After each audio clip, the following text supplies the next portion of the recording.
Okay, so I had only actually heard of Estonia a few years ago, like I'm sure most people.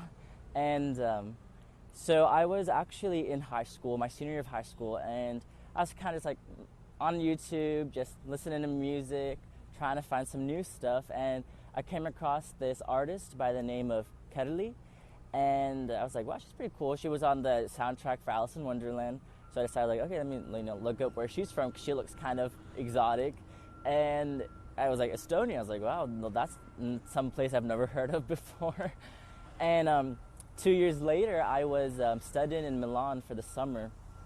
And while I was over there, they hosted the World Expo. And so while I was over there, sort of each country has its little pavilion, and they showcase certain things about their country. And Estonia had a really impressive one. So I came back to Texas and wanted to research this place because it just really struck me while I was in Italy. And it was just really fascinating because Estonia was actually founded by Danish Vikings, and then it was part of the Kingdom of Sweden, but the people there are actually related to the Finns. And for most of history, Estonia has been ruled by Russians. And so it has like this, it's a country of 1 million people with an extremely rich and mixed background. And today it's very progressive and modern because it follows the lead of the Nordic states like Finland and Sweden, but it also has like this sort of Russian way of thinking of and Soviet style of doing things still. So it's really interesting to see those two sort of Northern Europe and Eastern Europe blend in one place. And yeah, so and I also thought it'd be really cool to be the first Texas State student to go to Estonia on our exchange program, because before me there have been no Texas State students going there on our, even though we have an agreement with them. So that was pretty cool too.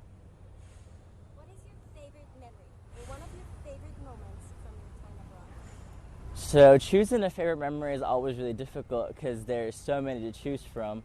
But if I had to choose one, I would say this pool party we had. It was hosted by the Erasmus network of the University of Tartu. So basically the Erasmus network is the European exchange network. It's very student run, and it was winter because over there in Estonia, winter is from October to May, and it's snowing that whole time, and the river is frozen that whole time. And it was 32 Fahrenheit, and I was just thinking, how are they going to have a pool party in this weather? They are crazy. And so I go with my friends, and it's basically this water park indoors at an Olympic-sized pool. It was heated, and they had saunas. They had Finnish and Estonian saunas indoors and outdoors. And the funny thing is, we would swim inside. It was warm. It was nice. And then we'd run outside in 32 Fahrenheit in just our swimming trunks into the Finnish sauna. We'd get warmed up. Then we'd run back through the cold into this pool. It was just really amazing because for one night we got to escape the winter. So it was nice, yeah. Can you share an interesting fact about your host city or institution? So one thing that's really amazing about this school is it ranks top 200 in the world. And there are actually about 200 universities and colleges just here in the South in America. So to rank top 200 in the world is, I mean, you're top notch. You're gonna get a good quality education there, no matter what you're studying. And this school was actually founded 400 years ago by a Swedish king, and the facade of the main campus still stands intact from 400 years. And that means this university is older than our country. And so that was that's really cool, I think. And the school is extremely well connected. So the political science department, which is what I study, they actually had the U.S. ambassador to Estonia and the Czech ambassador to Estonia speak to us in our university. One of my professors was a candidate for the Estonian presidency, and he was an EU commissioner. And one day they arranged for us to sit inside the Estonian parliament and have one of our lectures inside the Estonian parliament. And we sat at the Prime Minister's council, his cabinet, and I actually sat in the prime minister's seat in the cabinet. So it was a very well connected school. What are the three best things about your school's institution? All right, so I would say one of the best things is the academic quality. The academic quality is, again, I mean, like I said, top 200 in the world, you can't go wrong. Second, I would say would be prices. The prices there it was so cheap. It was my dorm with everything included, and it was a private room with a kitchen and my own washroom that I only shared with 2 other students, was only 80 euros a month. I pay $700 in rent a month here. I paid 80 euros over there.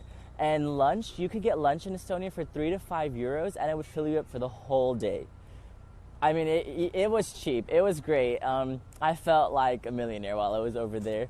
And another thing that was really interesting is that Estonia is far up north near Finland, Sweden, Latvia, and Russia. And Sweden, Finland, and these Scandinavian and Nordic countries are extremely expensive.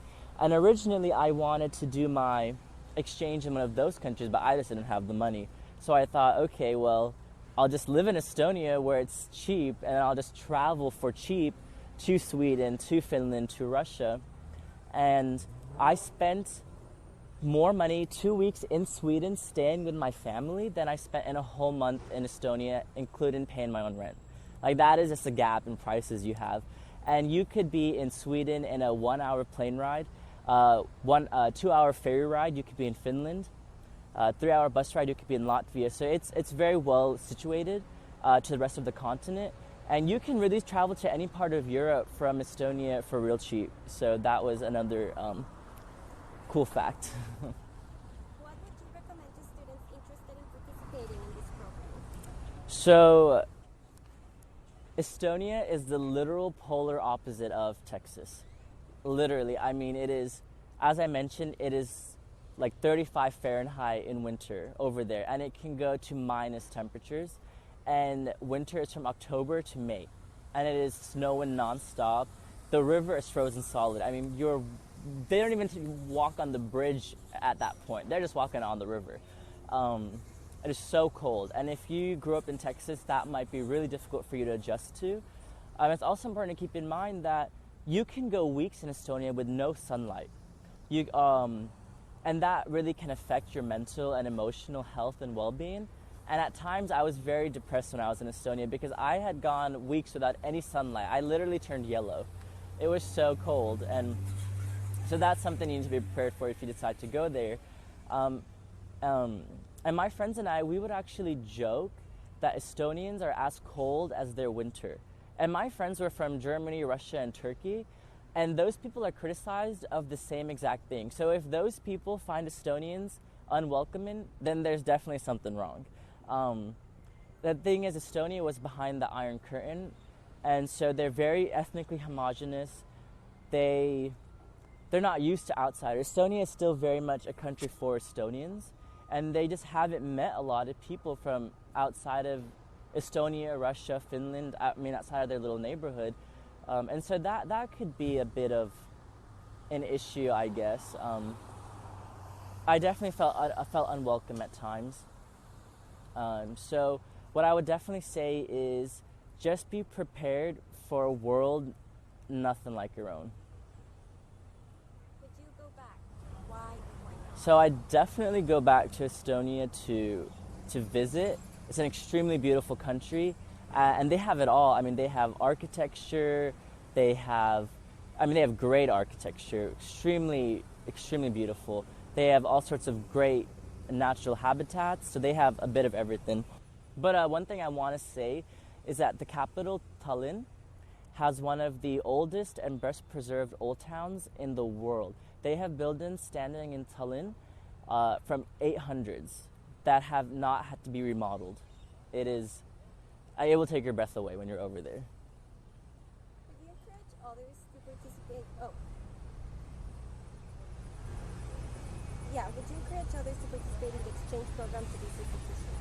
Yeah, I would. And that might sound a bit hypocritical, because of all the things I just said. But like I said, every place has pros and cons, and you know, I mean, you have pros and cons here too. And the experiences I had in Estonia really shaped me and molded me for the better. I would say I definitely became the best version of myself while I was over there. One of my really good friends from here actually visited me in Europe while I was there. We met up in Brussels, and this has just been 6 months been apart. And within 3 minutes of meeting her, one of the first things she said was, "You are a completely different person. You've changed so much. Even your persona is different." And she said, "I think Europe has been really good for you." And yeah, I'm not gonna trade that experience and those lessons for anything. And while I was over there, I have to say, I never thought people and experiences and places could touch my heart the way that they did. If you could choose a song that best captures your experience abroad, which would it be? So there's this, it's actually a Russian song, and it's called Chocolate. But it captures the times we had.